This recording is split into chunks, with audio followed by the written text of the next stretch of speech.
For some more WECG action here at the Korea National Finals for StarCraft 2. And we're going into a Protoss versus Protoss series now.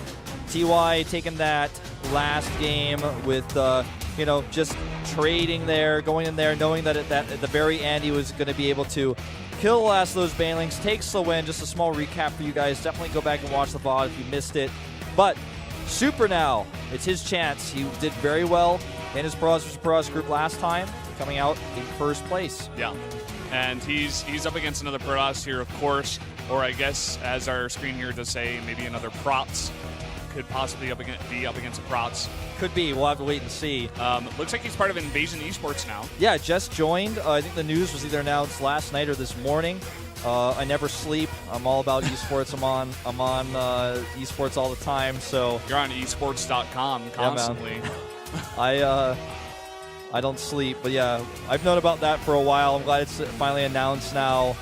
He's been able to join that new team, and they're definitely going to be really happy with how much he's been able to accomplish so far in this tournament. But he's up against Stats, who was able to take victories off of Cure and then win against Younghwa in the rematch.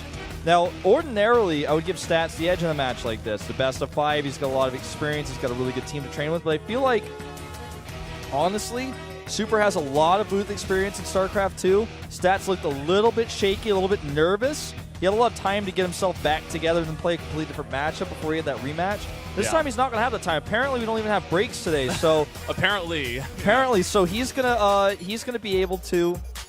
Super's going to be able to get in his head a little bit, and Stats doesn't really have time to think about things. If he gets down early, I worry for him here, because last time he was clearly a bit off. Definitely agree. Well, guys, here we do have the bans and picks for the maps. Foxtrot Labs, banned here by Super, and Nimbus, banned there by Stats. Then we got King Sage Station first pick for Stats, then Catalina and Overgrowth for sets 2 and 3.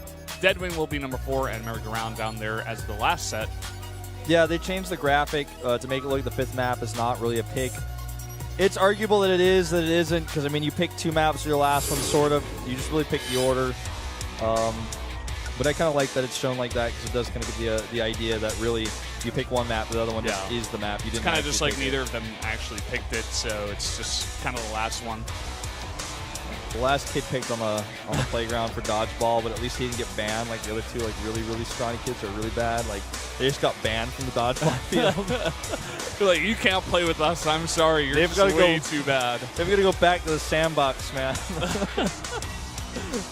All right, guys, King Sage on Station, a great map. My favorite map to start out the PvP series. We're jumping into it. Game number 1 here at the WECG Korea Nationals.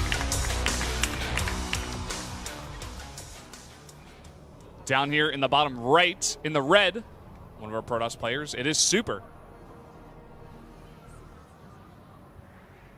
And, of course, the top left, his opponent in blue, it's Stats. Loves his air toss. Not so much in this matchup as don't normally get there, but he will definitely make his Tempest against your Colossi if we go all the way to the late game. He might be the first person to make a Mothership, too, if it comes to that in PvP. Yeah. Feeling like we're going to see a 3-gate out of Super on this map. That's my gut feeling. Yeah, you know what?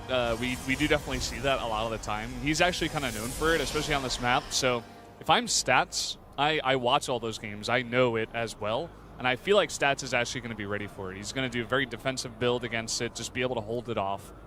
There's the 11 gate, so that's already the first sign that we might be seeing something like this. Yeah?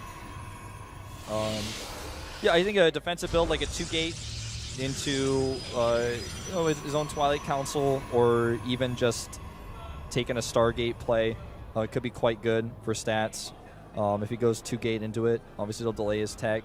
But against Super on map number 1, I might want to just test the waters on that, just go a little bit safer. We'll be able to tell in just a second here whether or not he's going to do that by how he mines his gas, how many workers he puts in. Obviously taking 2 gases right off the bat here. However, notice he takes them a little bit slower, which gives him a little bit of a mineral lead here. Yeah. Sends out that 1 rally probe, gets a decent scout here, doesn't want to be cheesed out of the first game. Yeah, they both just scout their mains, but nothing else. In fact, it looks like Super might do a real scout now, although it's very delayed. So actually just going to check behind his mineral line before he goes across, because it's a very common proxy location. Yeah. And with that faster gate comes the faster core. No 2-gate off the back of this, not yet at least. Just trying to get that 1 gate up here in the fast cybernetics core. Okay, scouts just barely miss each other, it looks like. We got a Stalker, we got Warp Gate Research coming up here first for Super, and what do you know? Stats of that second gateway. Man, I really feel that this is the sort of thing that, like, if you prepare well, it's something that as a commentator you can reasonably predict, and as a pro player I think it's just something that you should do. Super's the type of player, his style is so known, it's like so apparent, there's never any guessing. You look at a player like Stats, it's not as easy. You look at a player like Classic, it's definitely not easy. No. You look at Hero, his stats, or rather his style is pretty apparent, but Super is that type of, or rather Stats is that type of guy who could just say, okay, I know what you're probably going to do. You're probably going to be aggressive. You're probably going to have your gateways up faster, maybe a faster Twilight Council, some sort of aggression. And I just need to be ready for that. By getting 2 gates up, I can scout, put on a little bit of pressure, have my Stalkers out a little bit faster, do things like this. I really like this set of stats. Just such careful play. Seems like he's got Super's number so far. He kind of knows exactly what Super's going to do before he even does it. And goes for his own Twilight Council here. Could add a 3rd gate as well, just to be defensive. And one of the keys of the reason why he can come out here and kill his pylon is because he went 2 gates. So he knows that he's going to win the Stalker fight in just a second if Super is brave enough to challenge him, because he's got that extra production. Yeah. Mainly spending that Chrono Boost on the Warp Gate, wants to get out the faster units rather than the faster Blink. And with that, like I just said, he is going to have some pretty fast units here. Not making them just yet. Super is also counter-checking for pylons right now. Really wants to make sure that his opponent doesn't stab him in the back if he starts to hold here with that first warp in, or rather that first Nexus Cannon. Oh, there's that 11 gate man coming into play here, those faster Stalkers. And now it's 3 versus 4. He's got that high ground, but he's going to need the Nexus Cannon to hold on here. There it is, right away. He can't even spare a second on this one. Yeah.